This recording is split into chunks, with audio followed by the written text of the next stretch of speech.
Dito sa Papa Dudut Stories, ikaw ay hindi nag-iisa.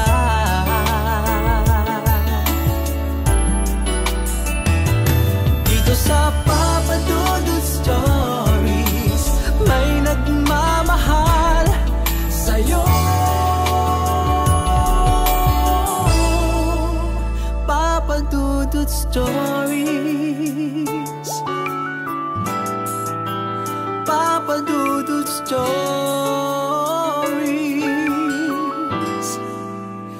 Papa Dudut Stories.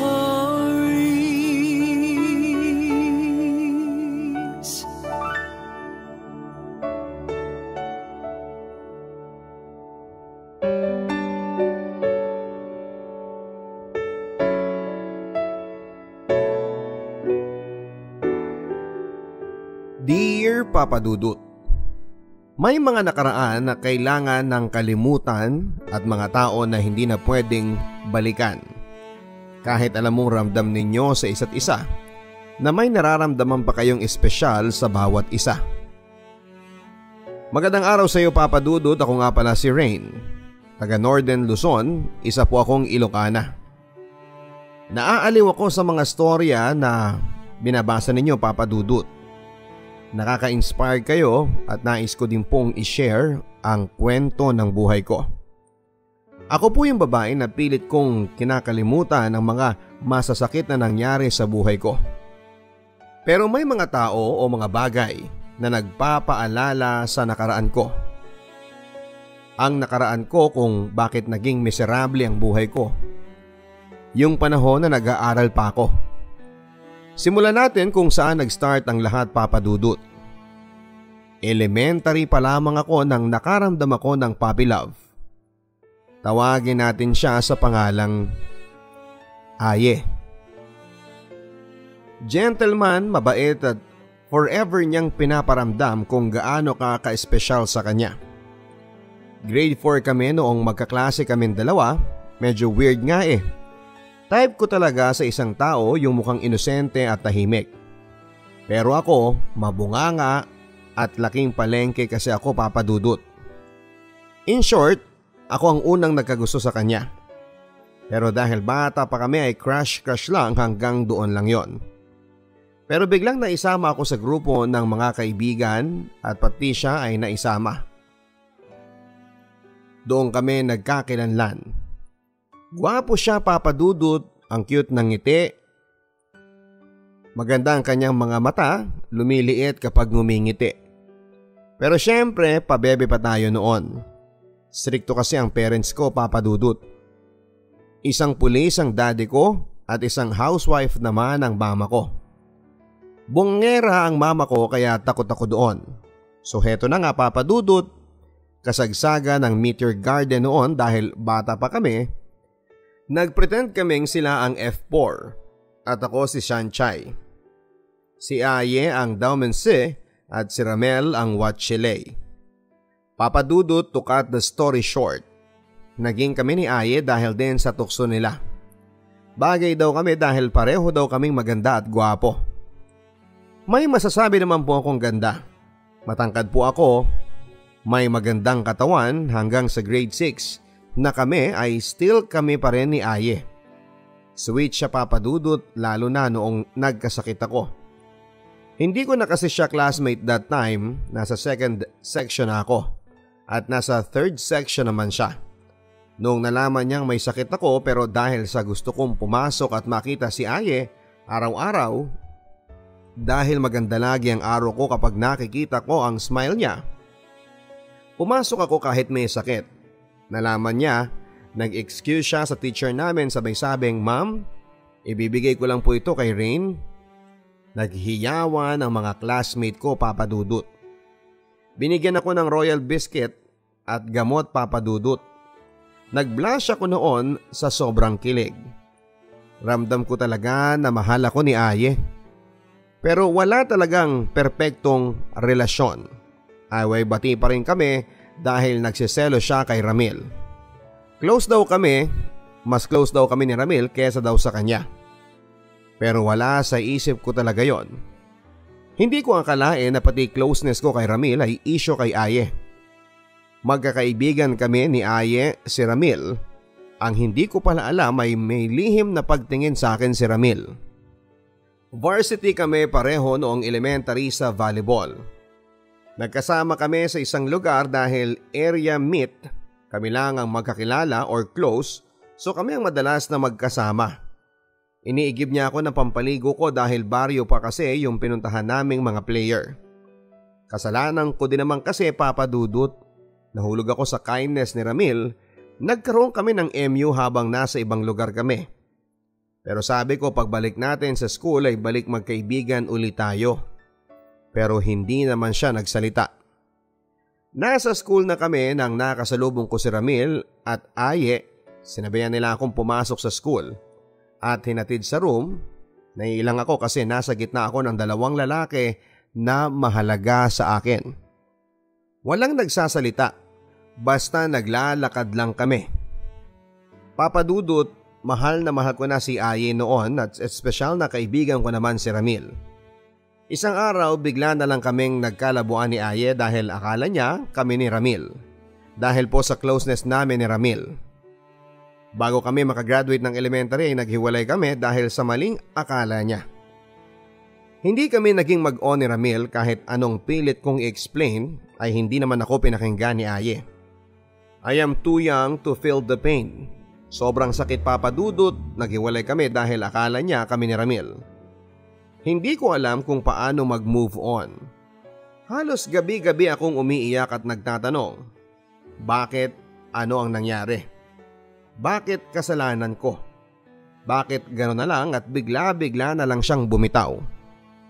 High school, Papa Dudut, here we are. Schoolmate ko pa rin si Aye, Papa Dudut.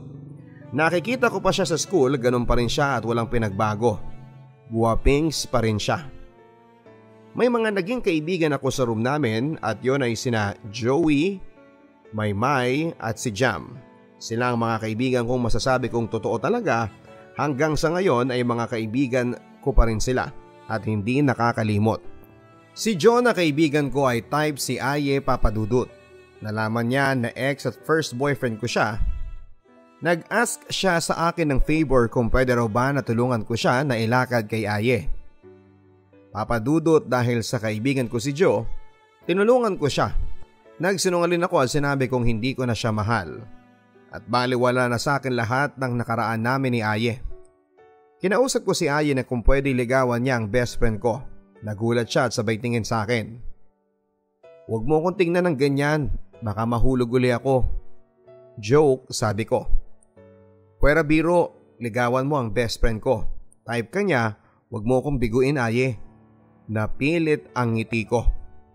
Pero siya ay nakatingin lang at umiiling. Umalis na ako kaagad at baka may makita siyang luha sa mata ko na ayaw kong makita ng mga tao na umiiyak ako. One day bigla ako nilapitan ni Joe. Nakangiti at masayang masaya.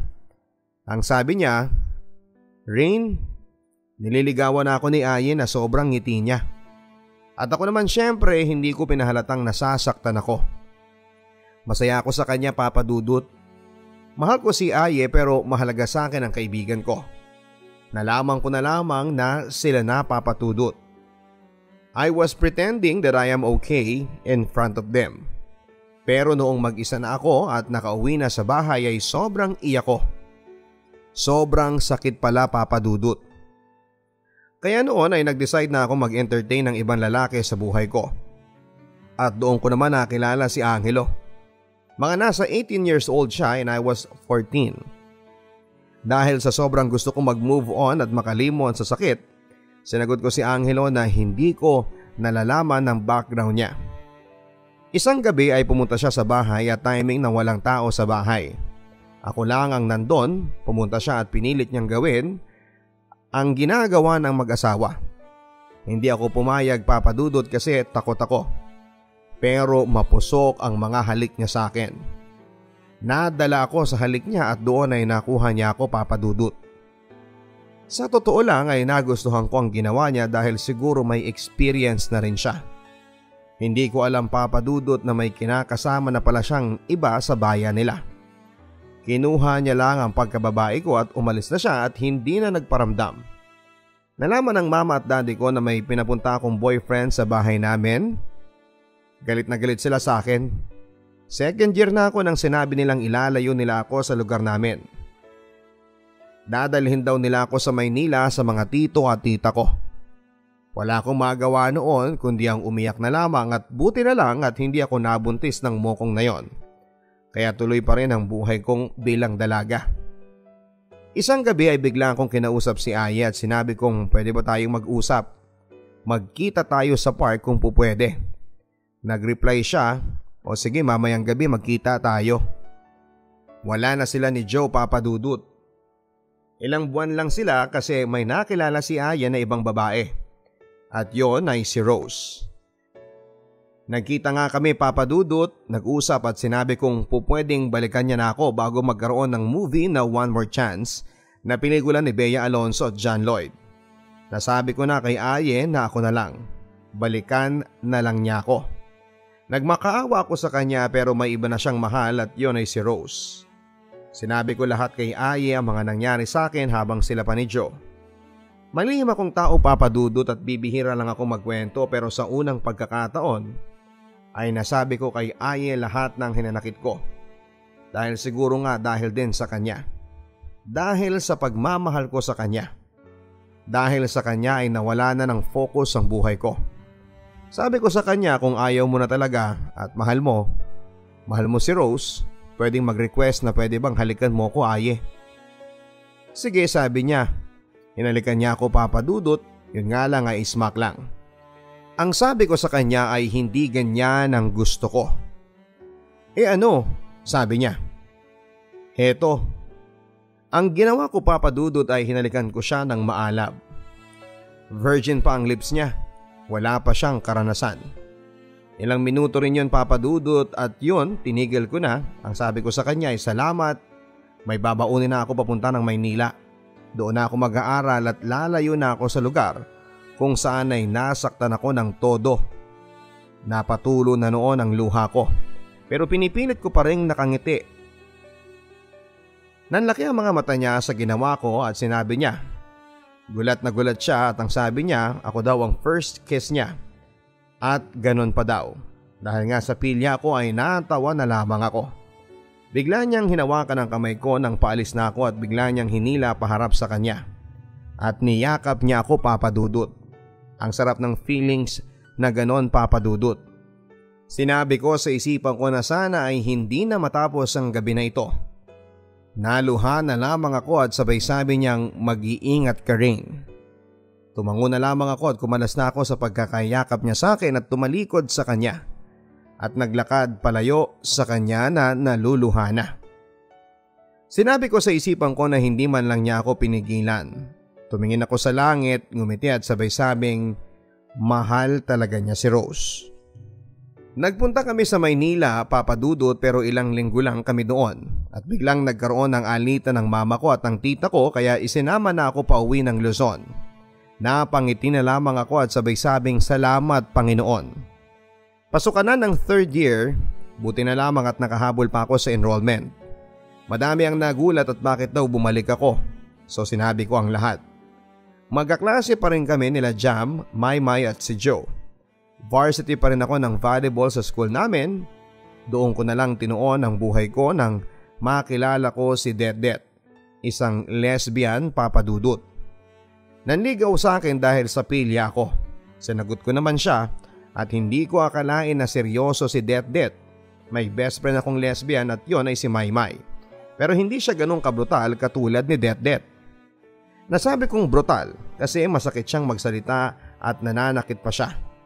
I have no choice, gumamit ako ng ibang lalaki para mag-pretend na boyfriend. At yun naman ay si Jepoy. Ayaw akong pakawalan ni Det, Papa Dudut. Sinasaktan pa ako ng buwisit na yon dahil sa selos na walang kwenta.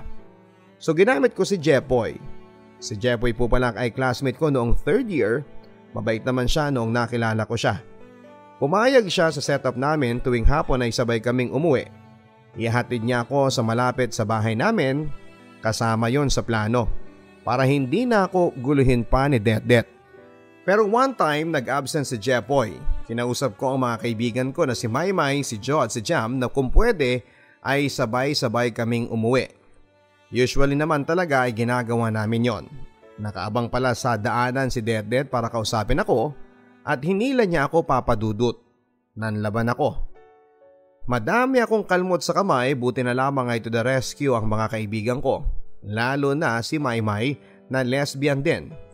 Nagsuntukan yung dalawa, sayang nga lang at hindi nakatama ang best friend ko. Pero kitang kita ko ang mga tatlo kong kaibigan na sobrang prenotektahan ako. Mabuti na lamang at dumaan yung advisor ko at tumigil si Det sa paghabol sa amin. Pero kinabukasan ay nag-guidance kaming lahat. Kinausap ako ng guidance na kung pwede ay labas sa mga kaibigan ko dito at huwag ipatawag ang parents nila. Tinulungan lang po nila akong protektahan labang kay Det. Mabuti na lamang at pumayag sila na huwag isama ang mga kaibigan ko sa issue namin sa guidance. Pinatawag ko ang daddy ko. Active police pa siya noon at hindi ko sinabi kay mama. Kay daddy ko lang kasi papadudot kayang sabihin yon. Daddy's girl kasi ako at malayo ang loob ko kay mama. Nagkasundo kami ni Det na titigilan na niya ako at wag nang manggugulo sa buhay ko. At dahil sa pulis ang daddy ko ay tinakot niya si Det. So ayun na nga po, okay na ang sitwasyon ko. Malaya na ako nang biglang nagsalita si Jepoy sa harap ko. Ang sabi niya, simula mamayang uwian, ako na maghahatid sa'yo. Sorry at wala ako sa tabi mo nung inabangan ka ng tomboy na yon. Ngumiti na lamang ako. Hindi nagtagal, papadudod ay naging mag-on kami ni Jepoy. Sabi nga ni Maymay ay okay yan tol, pagbaguhin mo siya. Kilala kasi si Jepoy na siga-siga sa campus namin. May grupo siya at nung naging kami nga ay sinama-sama na niya ako sa tambayan nila. Nakita ko si Aye doon papadudot, nagkatinginan lang kami pero umiwas na ako ng tingin kasi andun si Jepoy. May inuman sila at nasa harapan ko si Aye. Umiiwas ako ng tingin sa kanya kasi parang yung mga mata niya ay parang nagtatanong kung bakit. Siguro dahil hindi siya makapaniwala na kami na ni Jepoy. Hindi po kasi kagwapuhan si Jepoy dahil siguro protektado ako kapag si Jepoy ang nasa tabi ko. 4th year na kami, still kami pa rin ni Jepoy. Away-bati kami pero that time ay sobra ko siyang mahal papadudot. Halos siya na ang mundo ko. Hindi ko na pinakinggan ang best friend ko at magulang ko dahil sa sobrang mahal ko siya noon. Isang araw ay may nalaman ako. Kaya pala laging hindi pumapasok si Jepoy dahil nagpupunta sa ibang barangay at may pinupuntahang babae doon. Hindi po kagwapuhan si Jepoy. Kung tutuusin ay swerte siya at GF niya ay isang varsity player, Captain Margaret, at sumali pa sa mga pageant. Pero nagagawa niya akong lokohin. Ako nang nag-adjust para makasabay sa mga hilig niya. Pero nagagawa niya pa rin akong lokohin. Yung time na nalaman ko yon, aksidente kaming nagkita ni Aye sa palengke. Yun ang araw na birthday niya, naalala ko kaya sabi ko ay happy birthday Aye, na nakasmile. Pero kilala niya ako na hindi ako okay. Gusto mo join ka mamayang gabi? May konting handaan sa resort, andun yung ibang tropa. Nawala ang ngiti ko noon at sinabi kong baka nandun si Jepoy at wag na lang. Gumiti siya at sinabi niyang wag kang mag-alala. Wala siya at hindi ko siya in-invite. Konti lang tayo. Ngumiti ako at sabay sabing sige. Sunduin na lang kita mamayang gabi ha, sabi niya. Oo naman, sabi ko. Nasa resort na kami, kukonti nga lang talaga, pero merong bagong mukha. Isang lalaki at isang bakla. Yung bakla pala ang sumagot sa inuman ni Aye at pagkain. Yung lalaki naman taga-resort, kaibigan ni Nando na kaibigan namin ni Aye. Tinamaan na ako noon ng alak at nagyuyoso na rin ako dahil sa lintik na pag-ibig na yan. Natuto ako sa mga barkadang babae ni Jepoy. Pinipigilan ako ni Aye na magyosi pero binaliwala ko lang. Naiyak na ako dahil sa panloloko ni Jepoy sa akin. Hindi ko talaga matanggap na niloloko ako ng mokong na yon. Kahit ganon ang itsura noon ay minahal ko yon. Ang sabi ni Nando ay hayaan mo na lang Aye. Diyan mo na lang ibuhos ang problema. Nang tinamaan na ako ng alak, napahiga ako sa bench dahil sa hilo. Nang isang guy na friend ni Nando ang nasa tabi ko na parang may binabalak na halikan ako. Nakapikit ang mata ko pero gising papadudot ang diwa ko at bukas ang tenga ko. Narinig ko si Aye na nagsalita na huwag mong pakialaman yan pre. Lumayo ka sa kanya. Bigla akong bumangon at bigla akong napatingin kay Aye at sa bakla. Ngumiti ako at umiling sabay inom ng alak. Kasi yung bakla nasa tabi ni Aye ay sweet sa kanya. Tumayo ako at nagpunta sa pool at naligo. Pag-ahon ko ay nakita ko yung guy sa harapan ko. Ino-offer niya ang kamay niya sa akin para umahon. Kinuha ko naman at nang nakatayo na ako ay hinawakan niya ako sa braso. Akmang hahalikan ako pero umiwas ako. Nakita ni Aye yon, hinila niya ako papunta sa kanya. Ngumiti at umiling yung lalaki sa harapan namin tapos sabay talon sa pool para maligo. Umupo kami ni Aye sa tabi ng pool. Ang sabi niya sa akin ay mag-ingat ka. Paano na lamang pag wala ako dito? Asa na si Inang? Yung baklang tinutukoy ko. Umalis na siya. Bakit siya umalis? Gusto nang umuwi eh. Bakit hindi ka kasama? Sabi ko. Hindi kita pwedeng iwan dito. Napayuko na lamang ako at umiiyak. Kung ano man yung pinagdadaanan mo, nandito lang ako Rain, ang sabi ni Aye. Bigla ako nagsalita. Bakit hindi mo ko binalikan Aye? Bakit hinayaan mong masira ang buhay ko sa iba? Alam ng Diyos kung gaano kita kamahal. At alam ng Diyos kung gaano ako nasaktan. Nasira ang buhay ko dahil sa breakup natin. Hindi ko na alam kung maaayos ko pa ito. Ngayon ay malabo na kami ni Jepoy. Pwede ka nang sumingit. Pero alam ko kung gaano mo kamahal si Rose. Umiiyak ako nang sinabi ko yan papadudot. Hindi siya nagsasalita bagkos ay inangat niya ang mukha ko at hinalikan niya ako. Papadudot nakita ng guy yung ginawa ni Aye sa akin kaya lumayo na yung guy. Miss na miss ko na si Aye papadudot. Na-miss ko ang labi niya. Hinatid niya ako sa bahay namin dahil nakakainom na ako. Papadudot niyaya ko siya sa kwarto ko. Walang tao ng gabi na yon. Ang kwarto ko papadudot ang saksi kung gaano namin kamahal ang isa't isa. Pero pareho kaming hindi po pwede dahil may GF siya. Sila pa rin ni Rose at ako naman ay kami pa ni Jepoy. May nangyari papadudot. Pero tumigil siya nung umiiyak na ako. Hindi ko kinaya. Pag sa ibang lalaki yon ay nasasaktan at napapayak na yung babae. Itutuloy pa rin nila. Makuha ka lang. Pero si Aye papadudot ay iba siya. Tinigilan niya at niyakap ako sabay sabing sorry Rain. Sorry. Hindi na mauulit yung nangyari. Nagising na lamang ako na wala na siya sa tabi ko. Umalis na pala siya na hindi ko namamalayan. Hindi pa rin nawawala ang pagmamahal ko sa kanya papadudot. Bigla siyang nag-text. Ang sabi ay good morning Rain, kumusta ang pakiramdam mo? Napasmile kaagad ako. Nag-reply ako at ang sabi ko ay sorry kagabi, ang tinutukoy ko ay yung hindi naging success sa akin. At reply niya wala yon. Ayaw ko kasing nakikita kitang umiiyak kaya niyakap na lang kita. Nalaman ni Jepoy ang pag-iinom ko at nalaman din niya na nakasama ko si Aye. Ang sabi ni Jepoy, patas na tayo, nakaganti ka na. Bigla ay hindi nagparamdam si Aye sa akin papadudot. Nalaman ko na lamang na sobra siyang nalulong kay Rose. At kahit pag-aaral niya ay pinabayaan na niya. Malapit na kaming graduate ng high school nang nalaman ng daddy ko na may boyfriend ako. At nalaman ng daddy ko kung anong klaseng lalaki si Jepoy.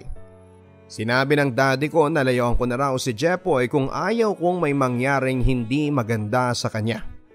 Kilala ko si daddy papadudot. Hindi siya madalas magsalita pero pag time na nagsalita at seryoso na ang usapan ay tumatahimik ang lahat ng tao sa bahay.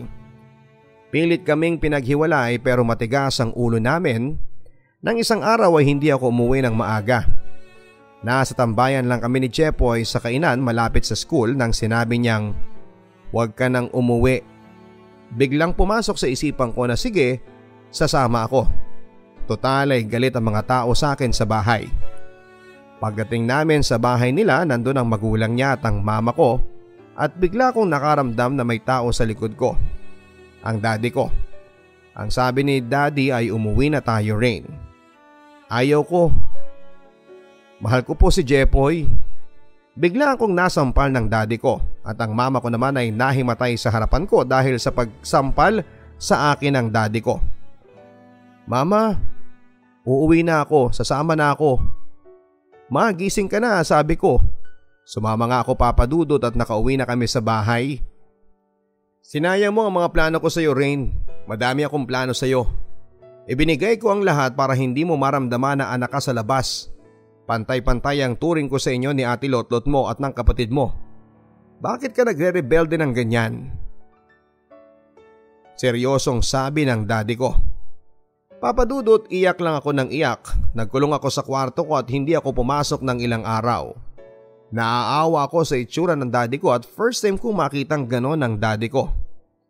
Isang araw ng Sabado ay nagpunta kami ng mama ko sa syudad para samahan siya.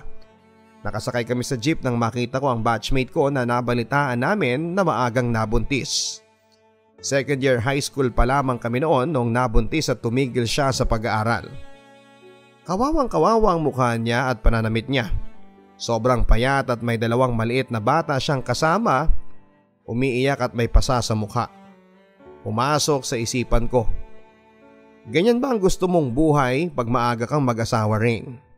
Bigla akong napapikit at naluha ng patago at sinabi ko sa sarili ko na ayaw ko na at aayusin ko ang buhay ko.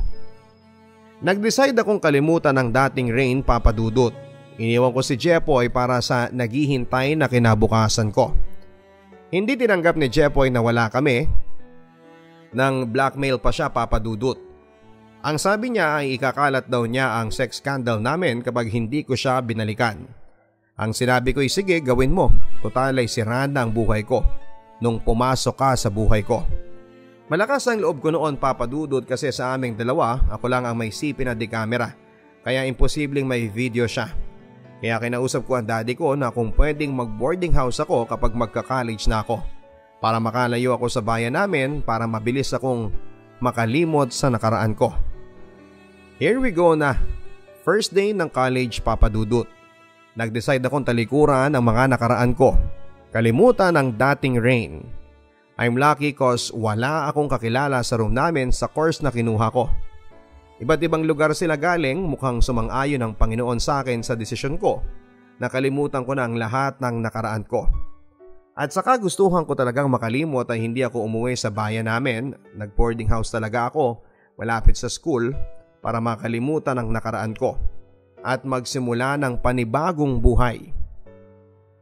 Sa major ko, ako lang ang nag-iisang taga sa amin, as in zero. Wala kang kakilala. Mabuti na lamang at mabait sila Marlene, si Alon, Lina at si Sis. Sila ang una ko naging kaibigan sa college at nang madagdagan at nang nakabuo kami ng grupo, walang organization na involve, Papa Dudut, just a simple group na kasama sa kalokohan, sa saya, pag vacant subject ay pumupunta kami sa ilog o sa bahay ng kaibigan namin. Doon ko nakilala si Jazz. Nanligaw siya, Papa Dudut. Pero nagdadalawang isip ako, kaya ko na bang pumasok sa bagong pakikipagrelasyon? Sabihin na natin ang ideal man si Jazz. Tall, dark and handsome siya. Taga-Tarlac at napadpad lang siya sa lugar namin dahil pinag-aaral siya ng lolo niyang ex-military. Mga 2 months na panliligaw ay sinagot ko siya, Papa Dudut. Masaya kami pero wala talagang perfect relationship. On and off kami sa relasyon namin. By the way, pinakilala ko na siya kay Mama. Tanggap naman niya kasi nasa itsura talaga ni Jazz ang matitipuhan ng mama ko. Kaso, daddy ko, alam din niya. Hindi siya pabor sa pagbo-boyfriend ko. Maraming beses kaming nag-break at nagbalikan. One time yung nag-break kami kasi sa isip ko, tama na at pagod na ako. Ayaw ko na at sobrang mahal ko siya, kaso ay feel kong hindi na siya masaya sa akin. Ayaw ko namang ipagpilitan ang sarili ko kaya halos araw-araw akong umiiyak at lumalaban. Pero natauhan ako at ang sabi ko ay tama na. Bigla siyang nag-text at ang sabi niya, Rain, namimiss na kita. Sorry. Tumawag siya at hindi ako nagre-reply. Sinagot ko ang tawag niya at ang sabi ko naman, ano na naman ito, Jazz? Pwede ba tama na, ayoko na? Sobra na ako nasasaktan at pinatay ko na. Tumawag muli siya at sinagot ko na naman. Ang sabi niya, huwag ka munang magsalita. Pwede patapusin mo muna ako. Ramdam ko na umiiyak na siya Papa Dudut at ang sabi niya ngayon lang siya iiyak sa babae. At sa'yo lang Rain, hindi ko naman kasi kayang ibigay ang gusto mo.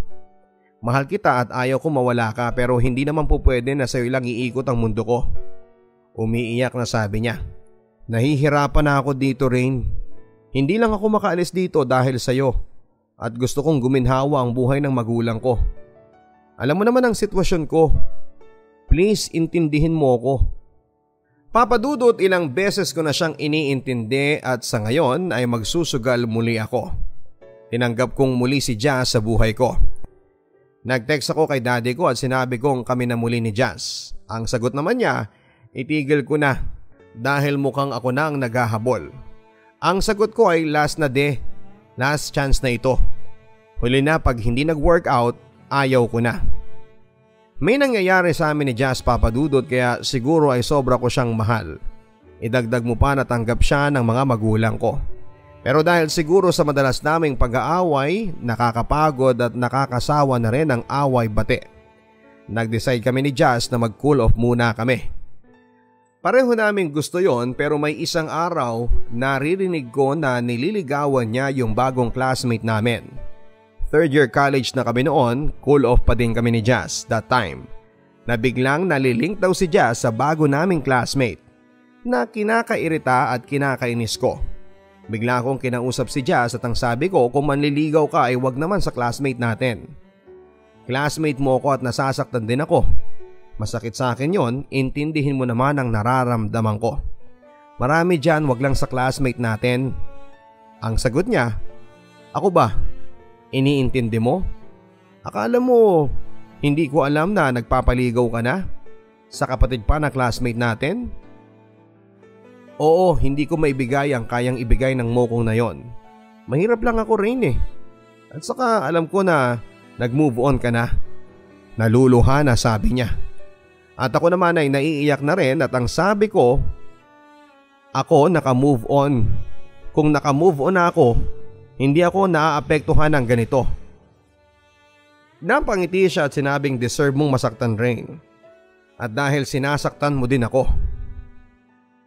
At saka hindi mo matuturuan ang puso ko kung sino ang gusto kong mahalin at ipapalit sa iyo.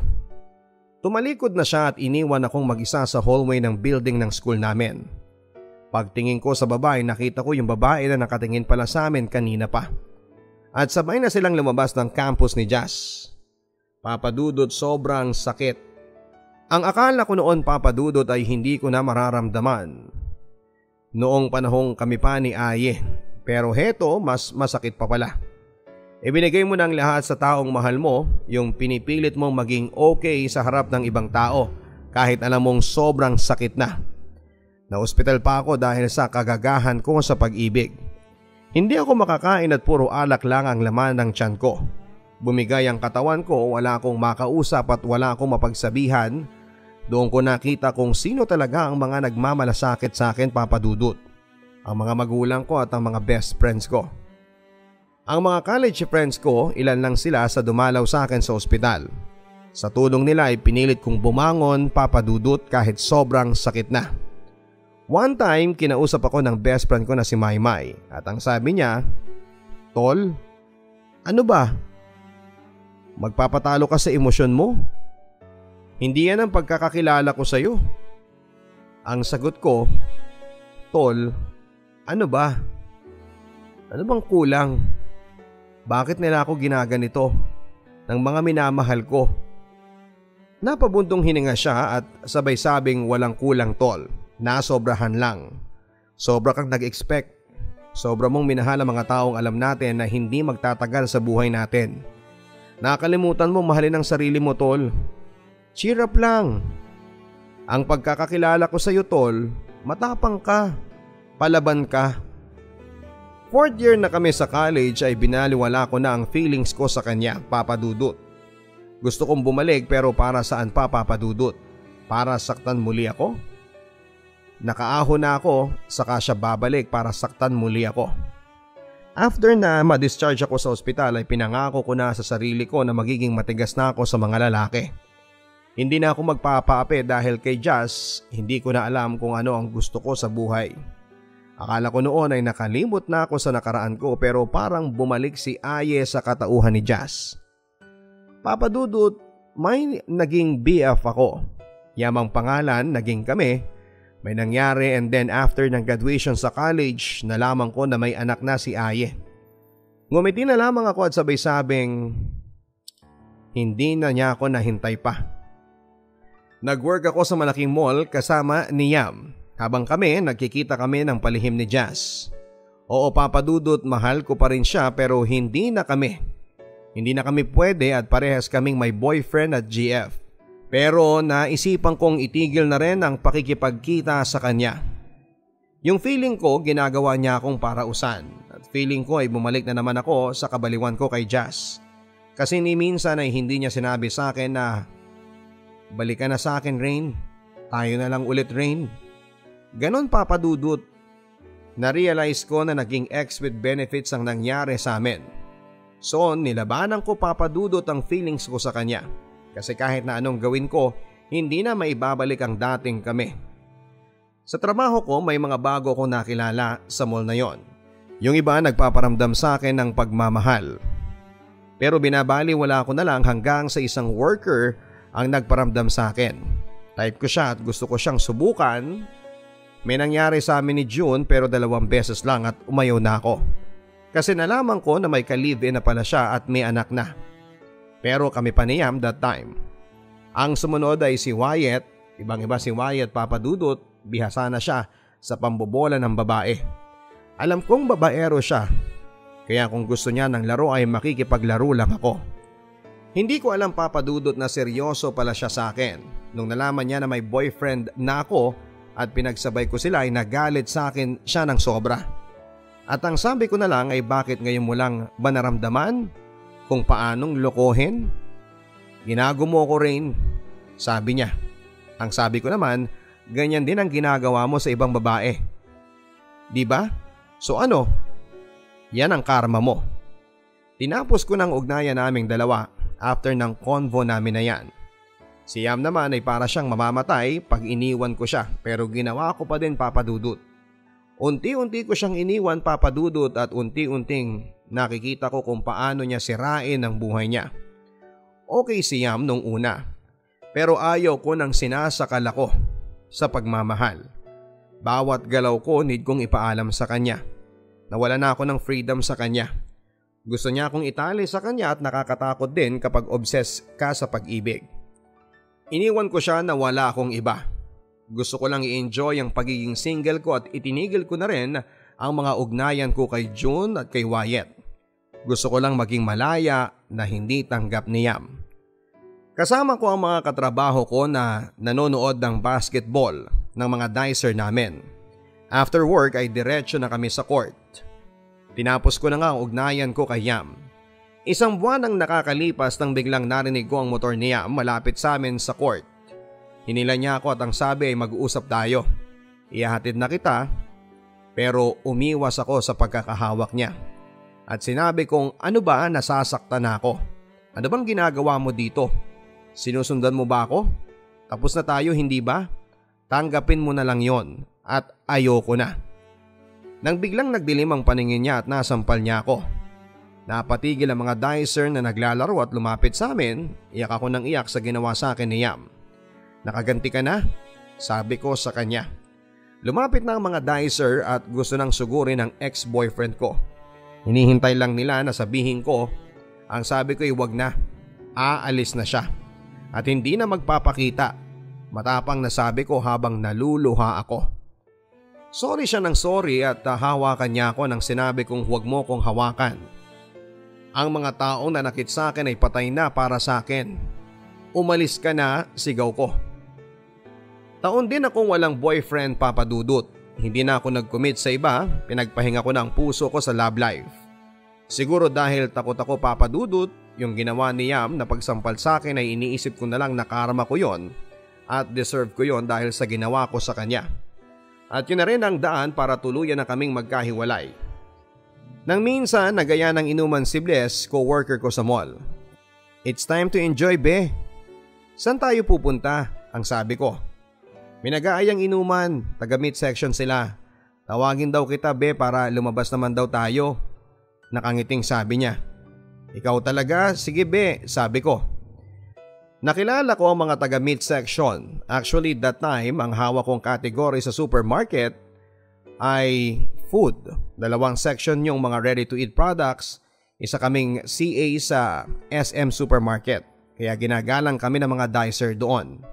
Balik tayo sa inuman, nakilala ko sila, mga masasayahin na dicer na nakilala ko at naging malapit sa akin si JD. Kaibigan niyang matalik si LC. Mga hindi nila tunay na pangalan. Si JD nagsimula ng magparamdam ng pagtingin sa akin. Pero hindi pa talaga ako ready sa commitment kaya simula pa lang ay busted na siya. Pero makulit siya. Sabi niya ay maghihintay daw siya hanggang sa ready na ako.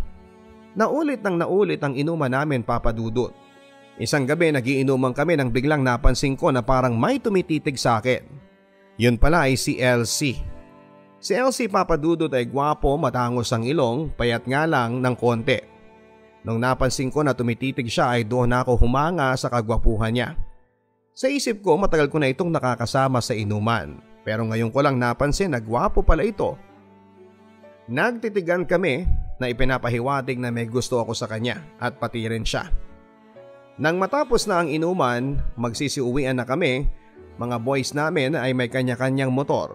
Dati kay JD ako sumasakay pero sa gabing yon ay kay LC ako sumakay. Nagulat si JD at binaliwala lang ng ibang kasama namin ang pagsakay ko. At ihahatid niya na ako, naamoy ko na mabango ang kulong niya. Malakas ang dating sa akin ng mababangong lalaki. Ako ang unang nagsalita at ang sabi ko, bakit ganon ang tingin mo sa akin kanina? Ngumiti lang siya at sinabing gusto kita, ma'am, pero may magagalit. Sino naman ang sabi ko? Si best friend, ma'am, si JD.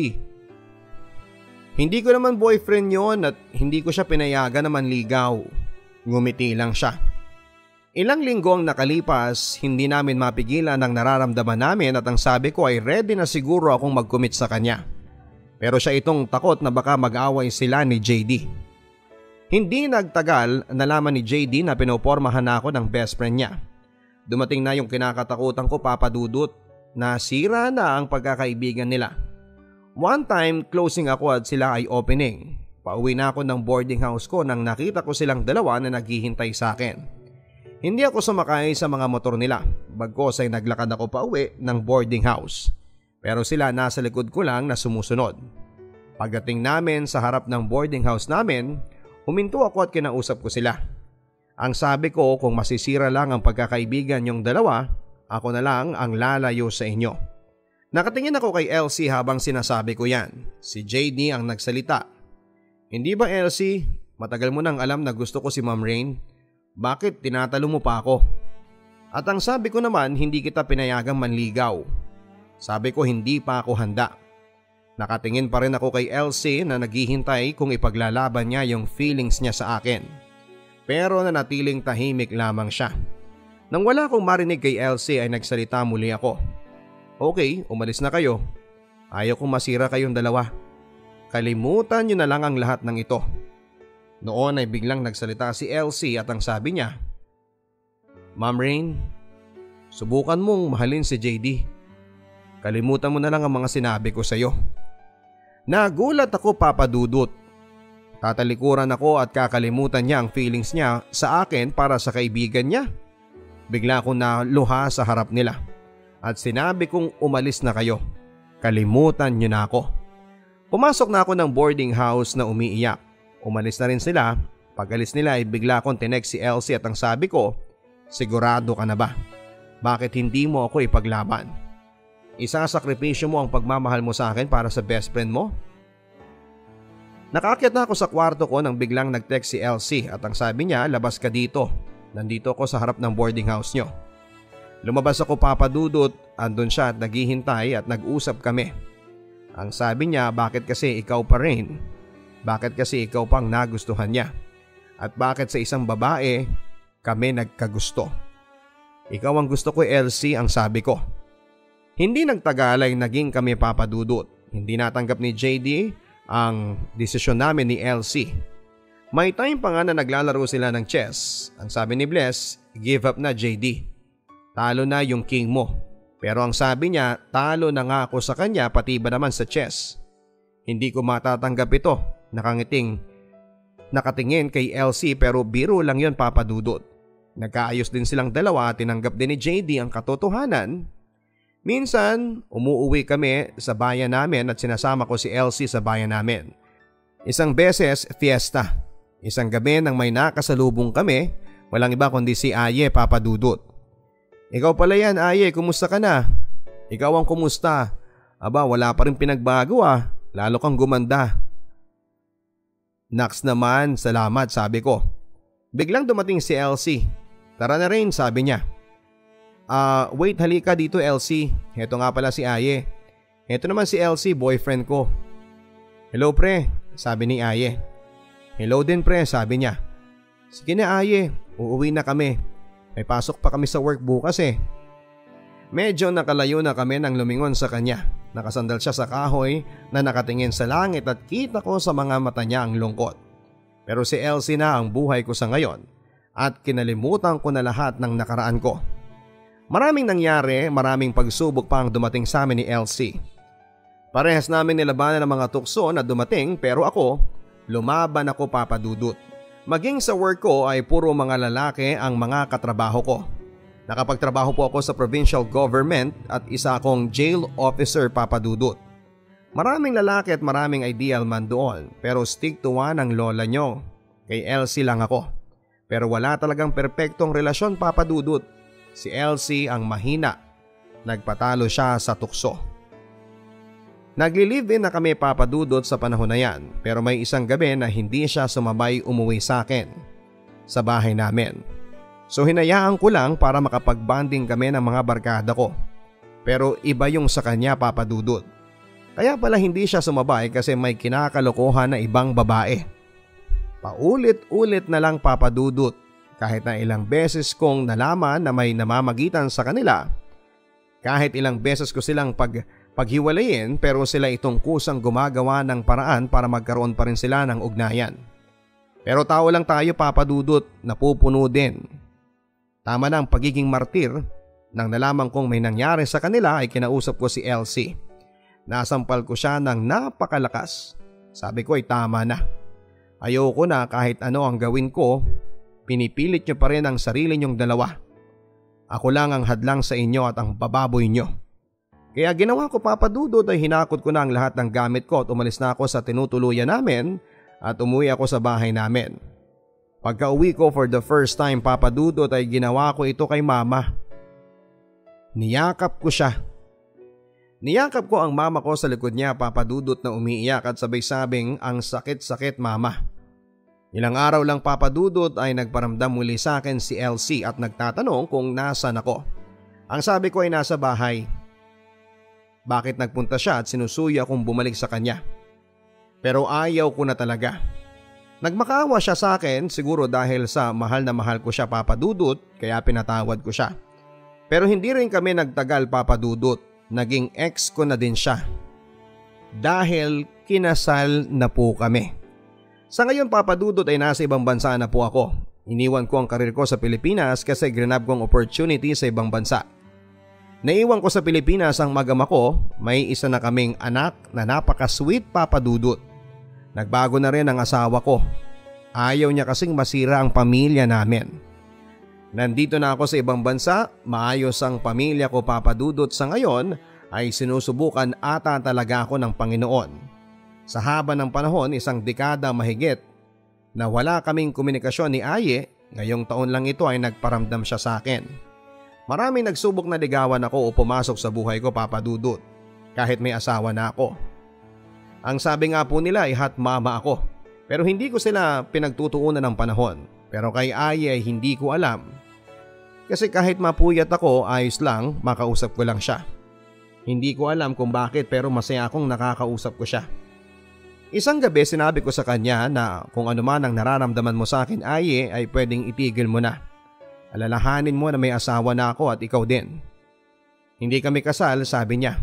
Pero kahit na may anak kayo, mas okay na magkaibigan na lang tayo. Sabi ko ay labanan natin, Aye.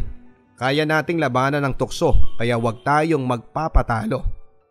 Papa Dudut, sa totoo lang ay may nararamdaman pa rin ako sa kanya. Marami ako nakilala at nakasama. Kahit pala kinalimutan mo na at ibinaon mo na sa limot ang nakaraan. Kapag nagparamdam siya, doon mo malalaman kung talaga bang nakalimot ka na at nakapag-move on. Pero sa sitwasyon namin, akala ko lang pala yon. Akala ko'y nakalimot na ako. Akala ko naka-move on na ako. Kahit pala matagal ng panahon ang nakalipas, kung hindi mo pa rin nakakalimutan ang first love, first boyfriend at first broken heart mo. Sa ngayon, Papa Dudut, paminsan-minsan ay nagchat-chat siya sa akin at nagre-respond ako. Pero hindi na tulad ng dati na sabik ako sa video call at chat namin. Mahal ko ang asawa ko kaya pinili kong labanan ang feelings ko kay Aye. At yon ay iwasan na siya ng tuluyan.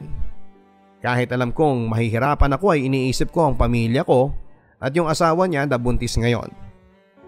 Alam ko, Aye, na nakikinig ka sa kwento kong ito kasi nasabi ko sa iyo na magsusulat ako ng story kay Papa Dudut bago ka nagparamdam. At nasabi ko na nga sa iyo na kasama ka sa story ko na ito. At nadagdagan pa noong mga nagparamdam ka sa akin. Manatili na lang tayong maging magkaibigan, Aye. Alam ko always tayong hindi pinagbibigyan ng panahon na iparamdam muli natin sa isa't isa ang pagmamahala natin. Ang unfair, hindi ba, Aye? Pero kaya natin to. Pagsubok lang ako sa buhay mo at pagsubok ka din sa buhay ko. Maraming salamat, Papa Dudut, sa pag-ere ng storya ko at sana'y may napulot na aral ang mga tagapakinig mo. Maraming trials ang darating sa buhay natin. Pero wag nating kalimutang bumangon. Sabi nga nila, keep moving forward. I-update ko nga pala kayo sa mga ex ko. Si Angelo po pala nakakulong ngayon dahil sa illegal na droga. Si Jepoy nag-asawa na rin pero balita ko ay sinasaktan niya ang asawa niya. Lasinggero, mabisyo pa rin. Si Dedet naman po, ayon, lesbian pa rin. Si Jazz naman still single at hindi ko alam kung ano talaga ang balak niya sa buhay niya. Si Yam naman may bagong GF. Humihingi ng advice ang GF niya kung ganun daw ba talaga si Yam. Hindi pa rin nagbabago si Yam. Still gusto niya kontrolado niya ang GF niya. Si Jun naman ay nasa Taiwan na. Nagpaparamdam pero dinededma ko na lamang. Kasi pareho kaming may asawa na. At ngayon yung asawa ko, Papa Dudut, swerte ako sa kanya. Kasi nakikita kong responsableng daddy siya sa anak ko. At good husband kahit malayo ako sa kanya. Naisip ko kung hindi ko inayos ang buhay ko noon.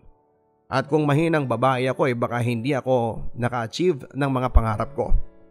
Sa determinasyon naming mag-asawa na umangat ay may sarili na po kaming bahay. Munting negosyo at may binubukid na rin na nakasangla sa amin. Next year ay uuwi na ako kung hindi lang may pandemic ay nasa Pilipinas na nga ako kasama ang mag-ama ko. Maraming salamat, Papa Dudut, and more power to your program. Lubos na gumagalang, Rain. Ang buhay ay mahiwaga, laging may lungkot at saya. Sa Papa Dudut Stories, laging may karamay ka.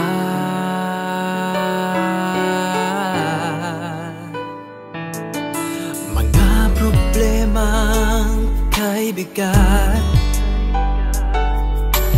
dito ay pakikinggan ka. Sa Papa Dudut Stories, kami ay iyong kasama. Dito sa Papa Dudut Stories, ikaw ay hindi nag-iisa.